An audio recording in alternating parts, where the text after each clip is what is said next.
दोस्तों नमस्कार। IRK classes में आपका स्वागत है। दोस्तों आज हम लोग सीखने वाले हैं नंबर ऑफ ट्रेलिंग जीरोज यानी शून्य की संख्या ज्ञात करना। तो दोस्तों सबसे पहले हम लोग इसके बेसिक पर बात करेंगे और उसके बाद जितने टाइप के प्रश्न इस चैप्टर से बन सकते हैं एक एक करके सब पर हम लोग विस्तार से बात करेंगे। और दोस्तों उम्मीद है कि ये नंबर ऑफ ट्रेलिंग जीरोज यानी शून्य की संख्या ज्ञात करना ये जो चैप्टर होगा 2 पार्ट में आ पाएगा। तो आप दोनों पार्ट को देखें। उम्मीद है कि आपको इस चैप्टर से जितने भी प्रश्न बन सकते हैं सब समझ में आएंगे और कोई भी प्रश्न छूटेगा नहीं, ये मेरे को पूरा यकीन है। तो दोस्तों आइए शुरू करते हैं। सबसे पहले हम लोग इसके बेसिक पर बात करें, एक एक चीज को समझिए और बेसिक पर बात करें। इससे पहले हम लोग एक बात समझ लेते हैं कि इससे प्रश्न कैसे पूछे जाएंगे। और नंबर ऑफ ट्रेलिंग जीरोज यानी नंबर शून्य की संख्या ज्ञात करना, तो शून्य की संख्या में कैसे प्रश्न पूछेंगे, इसका मतलब क्या है, सबसे पहले हम लोग इसको समझते हैं। तो दोस्तों जब शून्य की संख्या आपसे पूछेगा, जैसे किसी गुणनफल के अंत में शून्य कितने आएंगे, किसी योगफल के अंत में शून्य कितने आएंगे, किसी फैक्टोरियल के अंत में कितने शून्य आएंगे, इस तरह के प्रश्न जब पूछेगा या आपसे अंत शब्द न भी बोले तो आपको याद रखना है कि गुणनफल के अंत में ही शून्य हमसे पूछा गया है। आइए समझते हैं कहने का मतलब क्या है, प्रश्न कैसे पूछे जाएंगे पहले ये आप समझिए। देखते हैं, जैसे हमसे पूछा गया कि 3 × 5 × 2, तो 3 5 जा 15 × 2 यानी 30। तो दोस्तों इसके गुणनफल के अंत में ये जो शून्य आएगा इसी को हमको बताना है। ये इसका पूरा गुणनफल हमसे नहीं पूछा जाएगा। पेपर में आपसे पूछा जाता है कि इसके गुणनफल के अंत में शून्य कितने आएंगे, तो गुणनफल के अंत के शून्य को हमें बता देना है। कैसे बताएंगे इसके बारे में हम लोग अभी सीखेंगे। अगर मान लीजिए हम लेते हैं 7 × 11 × 13, तो आंसर आता है 1001। तो दोस्तों इस बात को ठीक से समझ लें कि बीच के ये शून्य जो आएंगे इसको हमें काउंट नहीं करना है। किसी भी संख्या के यानी किसी भी गुणनफल के बीच में जो शून्य आएंगे इन गुणनफल को हमें काउंट नहीं करना है। हमें इसके लास्ट में जो शून्य आएंगे इन संख्याओं को, इन अंकों को, इन शून्य को ही हमें काउंट करना है। ठीक है, ये बात समझ पा रहे हैं आप लोग। चलिए, संख्या के बीच में जो शून्य आएंगे हम उसे काउंट नहीं करेंगे, उसे नहीं गिनेंगे। इसके अंत में जितने शून्य आएंगे उन्हीं को हमें बताना है। और दोस्तों इसी के साथ साथ ये भी आपसे पूछा जाता है कि किसी गुणनफल में 3 कितने बार आएगा, किसी गुणनफल में 5 कितने बार आएगा, 7 कितने बार आएगा, 9 कितने बार आएगा, ये भी आपसे पूछा जा सकता है। तो जैसे हम शून्य की संख्या निकाल रहे होंगे उसी तरह से उन अंकों को भी हम ज्ञात कर लेंगे। उसके लिए कोई अलग से तरीका नहीं होगा। जिस तरीके से हम शून्य की संख्या निकालेंगे उसी तरीके से अन्य अंकों को भी, जैसे 3 कितने बार आएगा, 2 कितने बार आएगा, 5 कितने बार आएगा, 7 कितने बार आएगा, ये सब भी हम निकाल पाएंगे। तो दोस्तों उम्मीद है कि आप ये बात समझ पाए होंगे कि प्रश्न कैसे पूछा जाता है और इसमें हम लोग क्या निकालने वाले हैं। तो आइए हम लोग शुरू करते हैं। इसके बेसिक पर चलते हैं कि नंबर ऑफ जीरोज यानी शून्य की संख्या कैसे निकालेंगे।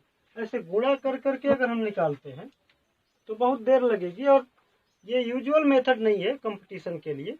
तो इसलिए हम लोग गुणा करके और संख्याओं के अंत में, गुणनफल के अंत में नंबर ऑफ जीरोज नहीं ज्ञात करेंगे। इसके लिए हम लोग अलग तरीका अपनाएंगे। वो तरीका क्या होगा उस पर हम लोग बात करने वाले हैं। चलिए देखते हैं दोस्तों।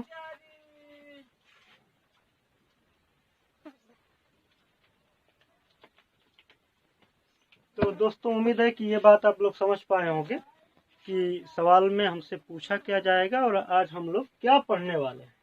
तो शून्य की संख्या के लिए आप समझ लीजिए अच्छी तरह से कि किसी भी गुणनफल में 2 × 5 जितने बार आएगा, 2 × 5 जितने बार आएगा उतने ही शून्य बनेंगे। किसी भी गुणनफल में दोस्तों 2 गुणे 5 जितने बार आता है उतने ही शून्य बनते हैं, क्योंकि 2 गुणे 5 जब आता है तभी शून्य बन सकता है। इसके अलावा अन्य किसी भी संख्या का गुणा करें शून्य नहीं आएगा। उदाहरण के द्वारा हम लोग समझते हैं। जैसे हमने लिया 2 गुणे 5 10 आया, अंत में एक शून्य आ जाएगा। अगर हम लेते हैं 2 गुणे 3 6 आता है, शून्य नहीं आएगा। 3 गुणते 4 लेते हैं तो 4 तिहाई 12, इसमें भी शून्य नहीं आएगा। अब और संख्या ले लेते हैं और चेक कर लेते हैं। तो 7 इंटू 8 जब लेते हैं तो अभी शून्य नहीं आता। तो दोस्तों इस तरह से आसानी से समझ सकते हैं कि 2 गुणे 5 जब आएगा तभी शून्य आएगा।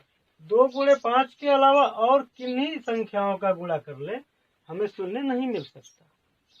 कुछ बच्चे ये भी कहते हैं कि अगर हम 4 गुणते 5 करते हैं तो भी तो शून्य आता है। तो दोस्तों 4 में 2 तो आ चुका है, 2 गुणते 5 इसको हम लिख रहे होंगे, तो 2 गुणे 5 तो इसमें आएगा। तो इस बात को आप उम्मीदें समझ पाए होंगे कि जब 2 गुणे 5 आएगा किसी गुणनफल में तभी शून्य आएगा, और 2 गुणे 5 अगर ना आए तो शून्य नहीं आएगा। एक बात समझ लीजिए, जैसे 2 गुणते हमने किया 7 तो 14 आएगा। इसमें 2 तो है लेकिन 5 नहीं है, तो शून्य नहीं आया। अगर हमने 5 गुणते 7 लिया तो 35 आएगा।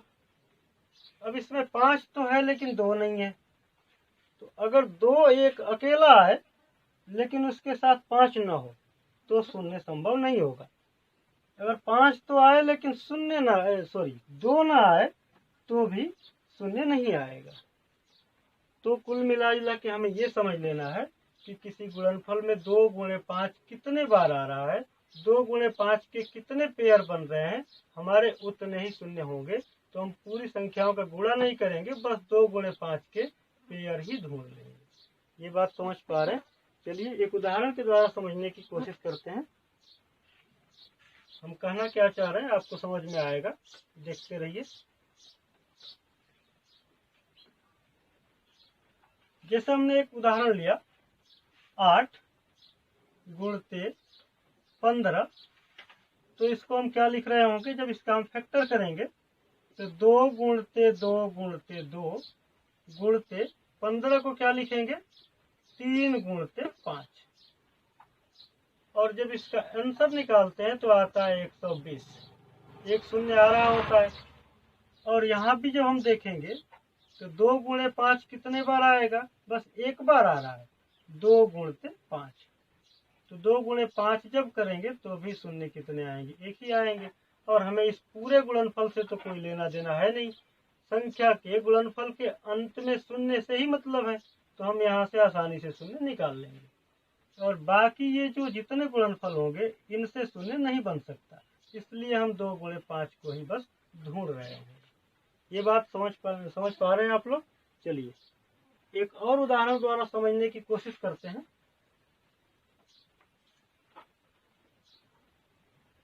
अगला उदाहरण हमने लिया 7 इंटू 25 इंटू 12 इंटू 95। अब पूछा जाएगा इसके गुणनफल के अंत में शून्य कितने आएंगे। हमसे इसका पूरा गुणनफल नहीं पूछा जाएगा, बस इतना निकालना है कि गुणनफल के अंत में शून्य कितने आएंगे। तो इसके लिए हम क्या करेंगे, इसको लिखेंगे 7, इसको तो लेंगे ही नहीं क्योंकि इसमें 2 और 5 नहीं आ रहा है। इसमें हम देखते हैं कि 5 इंटू 5, इसको जब हम तोड़ रहे होंगे तो 2 इंटू 3 लिखेंगे, और इसको क्या लिख रहे होंगे, 5 इंटू 19। तो हम इसमें से क्या खोजेंगे, यही खोजेंगे कि 5 कितने बार आया और 2 कितने बार आया, क्योंकि 5 और 2 के जितने पेयर बनेंगे उतने ही शून्य बनेंगे। तो चलिए देख लेते हैं, 5 गुणते 5 कितने बार आ रहा है, 1 2 3 बार आ रहा है, ये हमने ले लिया। अब 2 कितने बार आ रहा है ये देख लेते हैं, 2 गुणते 2 2 बार आ रहा है, तो 5 गुणते 2 यहाँ से एक पेयर बनेगा और 5 गुणते 2 यहाँ से एक पेयर बनेगा। तो 5 गुणते 2 एक बार, फिर 5 गुणते 2 ये वाला एक बार, 2 बार आएगा तो 5 दूनी के 10, यानी हम वो गुणा भी नहीं करेंगे, सीधे कह देंगे 5 गुणे 2 के 2 पेयर आए, यानी इसके गुणनफल के अंत में 2 ही शून्य आएंगे। ये बात समझ में आ रही है? इसके गुणनफल के अंत में कितने शून्य आएंगे? तो हम बताएंगे 2 शून्य आएंगे। क्यों? क्योंकि 2 गुणे 5 2 ही बार आ रहा है। चलिए एक और उदाहरण के द्वारा हम लोग समझने की कोशिश करते हैं।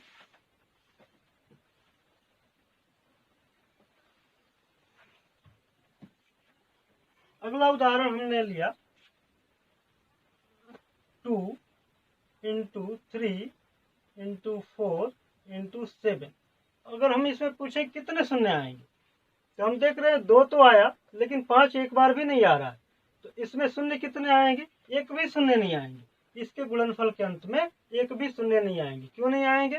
क्योंकि 2 गुणे 5 का एक भी पेयर नहीं है। 2 गुणे 5 इसमें एक बार भी नहीं आया, तो इसलिए 2 गुणे 5 इसमें एक बार भी नहीं आया, तो शून्य भी इसमें एक बार भी नहीं आएंगे। इसी तरह से अगर हम ले लें 1 इंटू 3 इंटू 5 इंटू 7, और ऐसे हम डॉट डॉट डॉट कर लेते हैं, चलिए 99 तक, और इसमें हम पूछ ले शून्य कितने बार आएगा, इसके गुणनफल के अंत में कितने बार शून्य आएगा।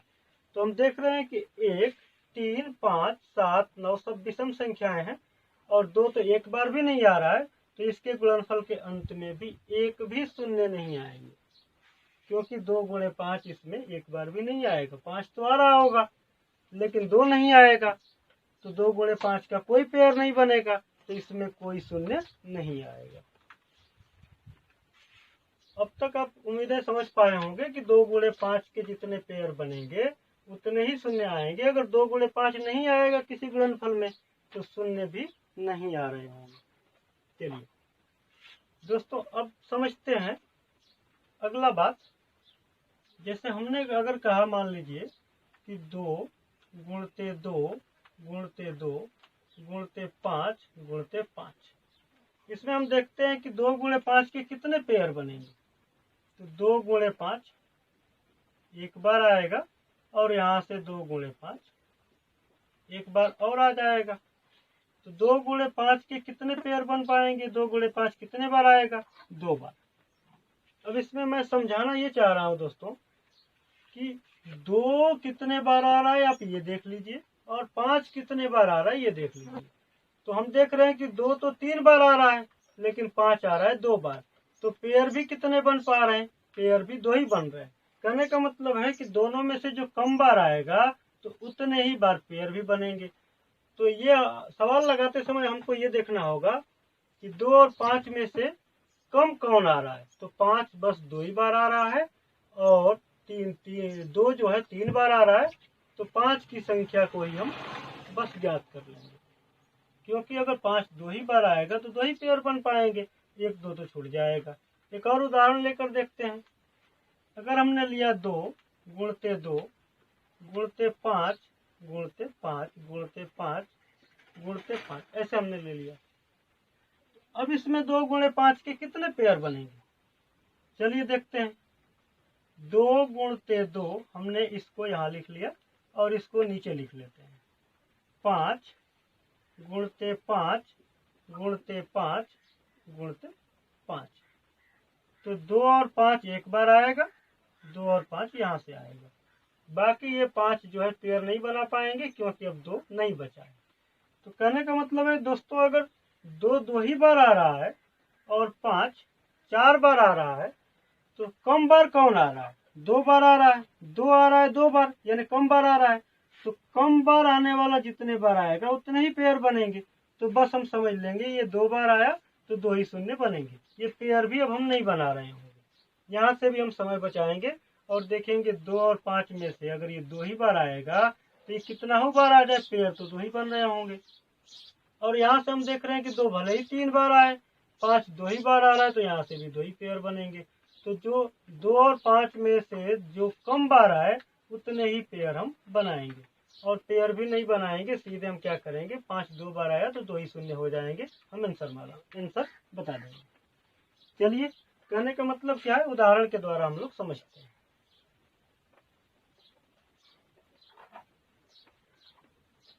चलिए एक और अन्य उदाहरण लेते हैं। जैसे हमने लिया 15 गुणे 8 गुणे 25 गुणे 32 के गुणनफल में कितने शून्य आएंगे। तो इसको हम जब 15 का फैक्टर करेंगे तो लिखेंगे 3 इंटू 5 इंटू 8 को क्या लिख रहे होंगे 2 इंटू 2 इंटू 2 3 बार लिखेंगे। और 25 को क्या लिख रहे होंगे 5 इंटू 5। 32 को लिखेंगे 2 इंटू 2 इंटू 2 इंटू 2 इंटू 2 कितने बार 5 बार। अब हम देख लेते हैं 2 कितने बार आ रहा है। 2 आ रहा है 1 2 3 4 5 6 7 8 बार। 2 आ रहा है 8 बार। अब 5 गिन लेते हैं कितने बार आ रहा है 1 2 3 तो 5 आ रहा है 3 बार। तो इसमें नंबर ऑफ जीरो यानी शून्य की संख्या कितने आएगा। तो 2 आ रहा है 8 बार लेकिन 5 तो 3 ही बार आ रहा है। तो 2 गुणे 5 के कितने पेयर बनेंगे 3 ही बनेंगे। तो इसलिए इसके गुणनफल के अंत में शून्य भी कितने आ रहे होंगे सिर्फ 3 ही आ रहे होंगे। ये बात समझ में आ रही है कैसे 3 ही आ रहे होंगे। क्योंकि जब 5 3 ही बार आएगा तो 2 गुणे 5 तो 3 ही बार आ पाएंगे। चलिए देख लेते हैं। हालांकि हमने इसके बारे में ऊपर समझा रखा है। 2 गुणते 2 गुणते 2 गुणते 2 गुणते 2 गुणते 2 2 2 4 2 6 गुणते 2 गुणते 2 हमने ये 8 बार ले लिया। 5 गुणते 5 गुणते 5 जब 3 ही बार होगा तो 2 गुणे 5 तो 3 ही बार आ पाएंगे। तो इसलिए इसके गुणनफल के अंत में 3 ही शून्य आएंगे। तो हम करेंगे क्या कि इसमें देखेंगे कम बार कौन आ रहा है। कम बार आ रहा है 5 5 आ रहा है 3 ही बार यानी हम सीधे बता देंगे कि 3 ही शून्य आएंगे। ठीक है चलिए आगे बढ़ते हैं। एक और उदाहरण द्वारा समझते हैं फिर अगले टाइप पर चलेंगे।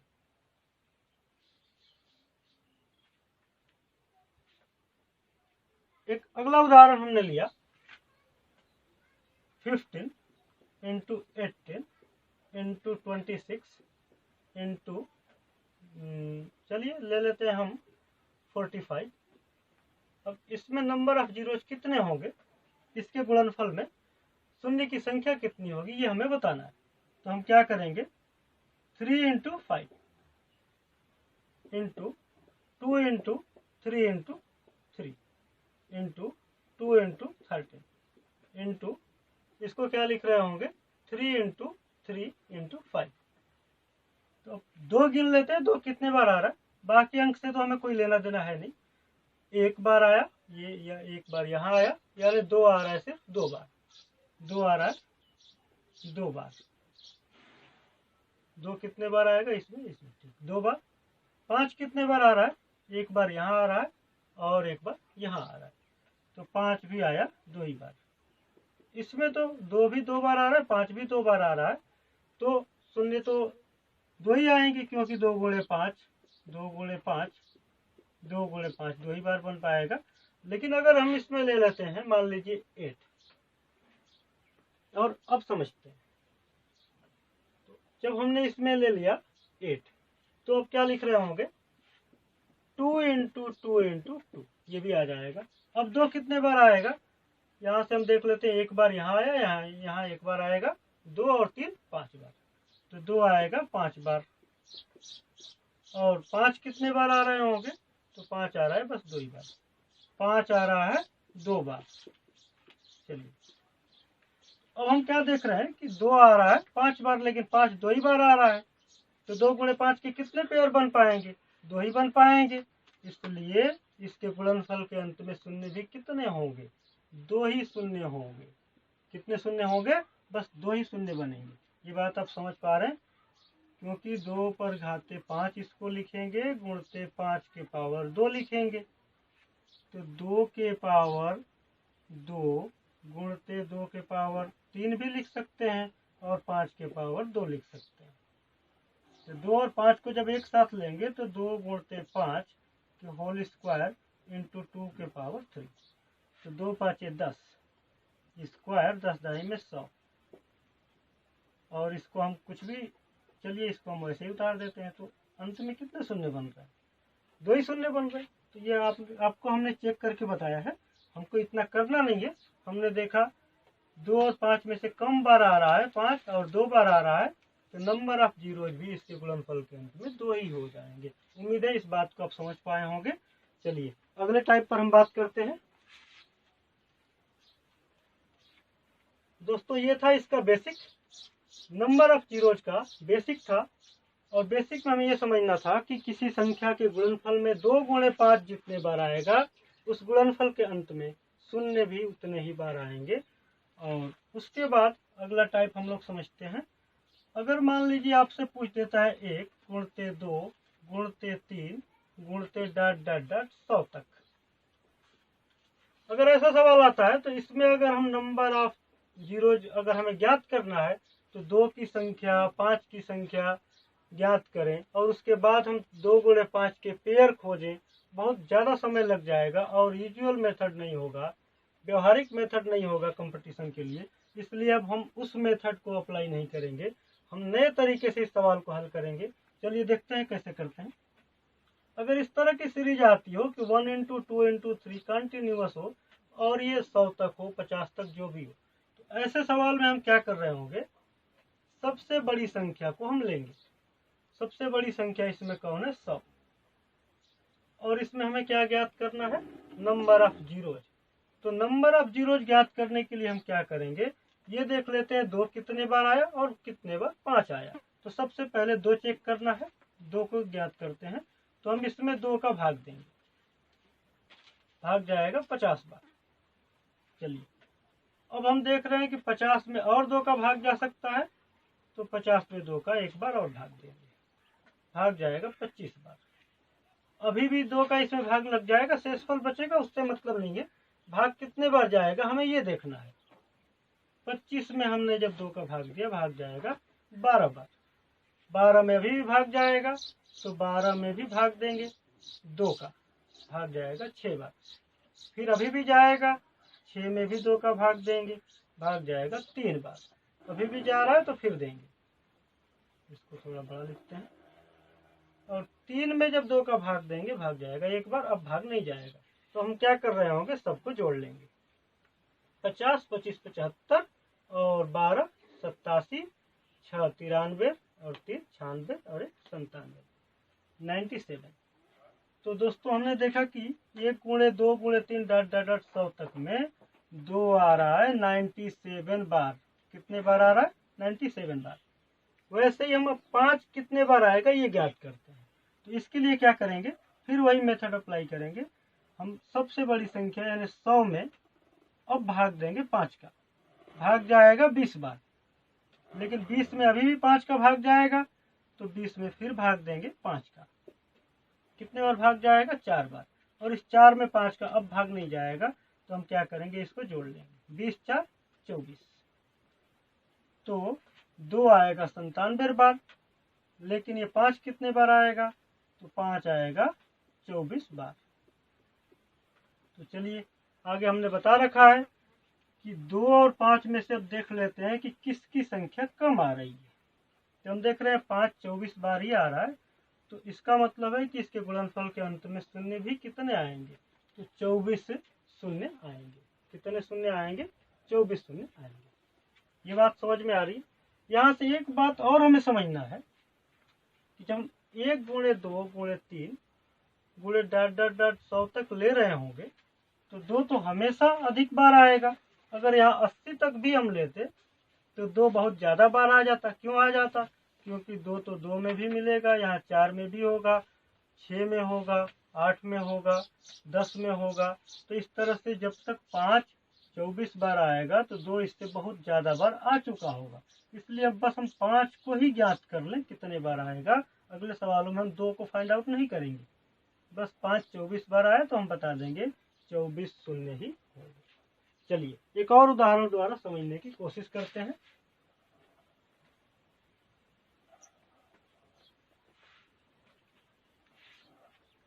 अगर हमने लिया 1 गुणते 2 गुणते 3 ... 10 तक, तो इसमें जब हम देखेंगे 2 कितने बार आ रहा है, तो 10 में हम 2 का, सबसे बड़ी वाली संख्या में 2 का भाग देंगे, भाग 5 बार जाएगा। इस 5 में 2 का भाग अभी भी जा सकता है, तो 5 में 2 का और भाग देंगे, भाग जाएगा 2 बार। इस 2 में 2 का और भाग लग सकता है, तो 2 में 2 का भाग देंगे, एक बार जाएगा, अब भाग नहीं लग सकता तो जोड़ देंगे, 5 2 7 1 8। यानी यहाँ तक के इस सीरीज में 2 कितने बार आ रहा होगा, 2 आ रहा होगा 8 बार। 2 कितने बार आएगा, 8 बार आ रहा होगा।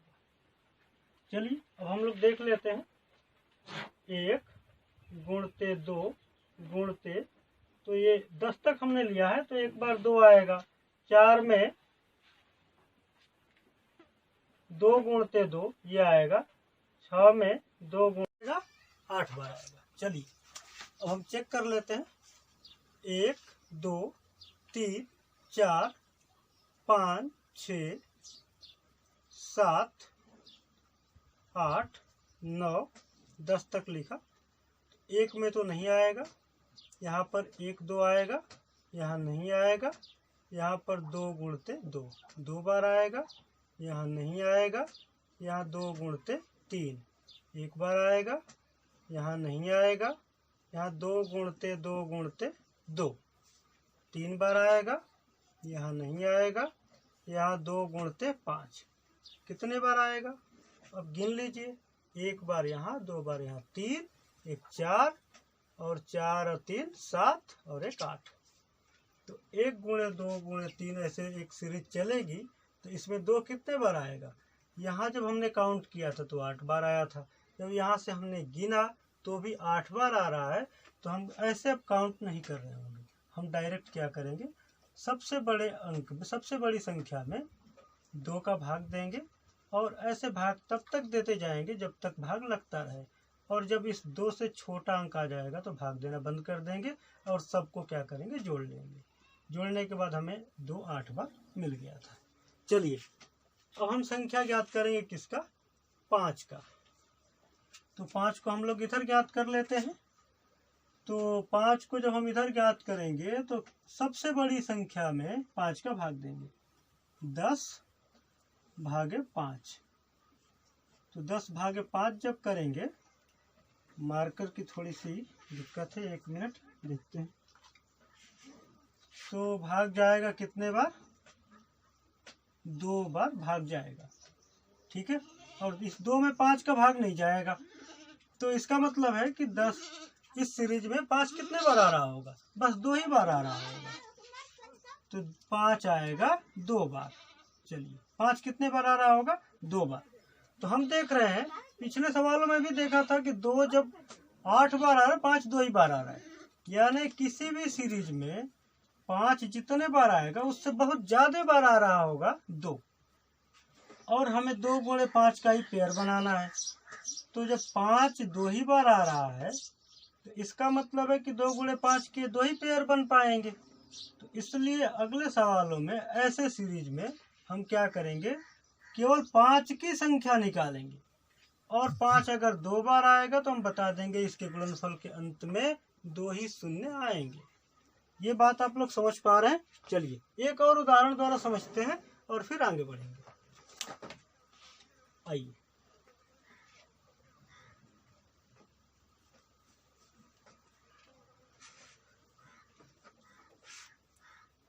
एक उदाहरण हम लेते हैं, 1 गुणते 2 गुणते 3 डॉट डॉट डॉट 71।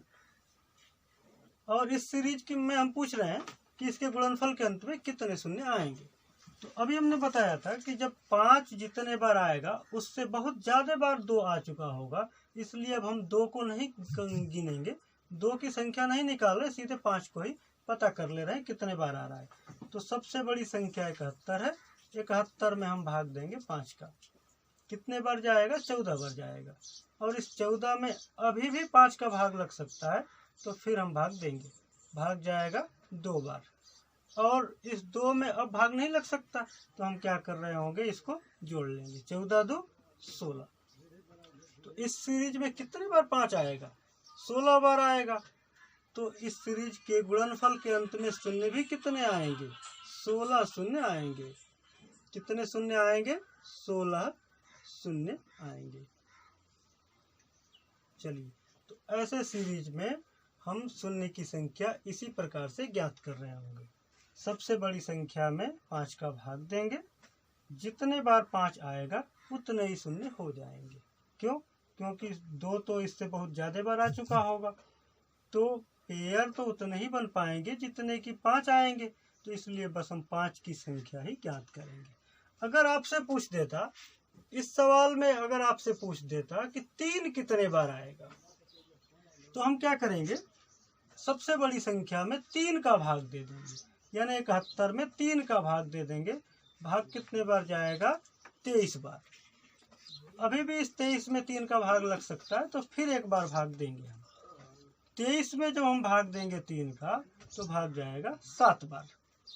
7 में अभी भी भाग लग सकता है, शेष जो बचेगा उसको हमें ध्यान में नहीं देना है। हमें ये ध्यान देना है कि 3 का भाग इसमें लग जाएगा कि नहीं, और लगेगा तो कितने बार लगेगा। तो 2 बार भाग अभी भी जा सकता है। 7 में 3 का भाग जब देंगे, भाग जाएगा 2 बार, और 2 में अब 3 का भाग नहीं जाएगा, तो हम क्या करेंगे, जोड़ लेंगे। 23 7 30 2 32। इसका मतलब है कि इस सीरीज के गुणनफल में 3 32 बार आएगा। 3 कितने बार आएगा? 32 बार आएगा। 32 बार आएगा। तो इसी प्रकार से किसी अन्य संख्या को भी हम ज्ञात कर सकते हैं। ये बात समझ पा रहे हैं आप लोग? चलिए आगे देखते हैं। अगर हमसे पूछ दे 7 कितने बार आएगा, इस सीरीज में 7 कितने बार आएगा, तो हम क्या करेंगे, 71 में 7 का भाग दे रहे होंगे। भाग कितने बार जाएगा? 10 बार। और इस 10 में 7 का एक बार और भाग जा सकता है, तो 10 में हम 7 का फिर भाग देंगे, भाग जाएगा एक बार। 1 में हम भाग अब नहीं लगा सकते इसका, तो हम भाग नहीं देंगे, क्या करेंगे, जोड़ देंगे। चलिए जोड़ देते हैं। तो जब इसको जोड़ेंगे आएगा 11। इसका मतलब है कि इस सीरीज के गुणनफल में 7 कितने बार आएगा? 11 बार आएगा। 7 कितने बार आएगा? 11 बार आएगा। उम्मीद है ये बात आप लोग समझ पा रहे होंगे। तो किसी भी नंबर की अगर संख्या पूछे 1 कितने बार आएगा, तो 1 तो खैर अलग बात है, नहीं पूछेगा आपसे। 2 कितने बार आएगा, तो 2 का इसमें भाग दीजिए। और वैसे ही जैसे हमने अभी देकर बताया था। 3 का पूछे तो वही प्रक्रिया अपनाएंगे। 4 5 6 किसी नंबर के लिए पूछेगा तो वही प्रक्रिया अपनाते हुए हम आंसर निकालेंगे। चलिए एक और उदाहरण द्वारा समझते हैं। और तो दोस्तों बस आज हम लोग बस इतना ही सीखेंगे। अगले दिन जब हम लोग वीडियो स्टार्ट करेंगे तो इससे आगे के सारे टॉपिक पर बात करेंगे। और जो भी कन्फ्यूजन हो, समझने में जहाँ परेशानी हो रही हो, तो आप कमेंट में ज़रूर लिखें, और अपनी जो राय हो उसको भी कमेंट में लिखें, और ज़्यादा से ज़्यादा लोगों के बीच शेयर करें। सब्सक्राइब कर लें चैनल को, ताकि अगली वीडियोज़ की नोटिफिकेशन भी आपको मिलती रहे। दोस्तों धन्यवाद।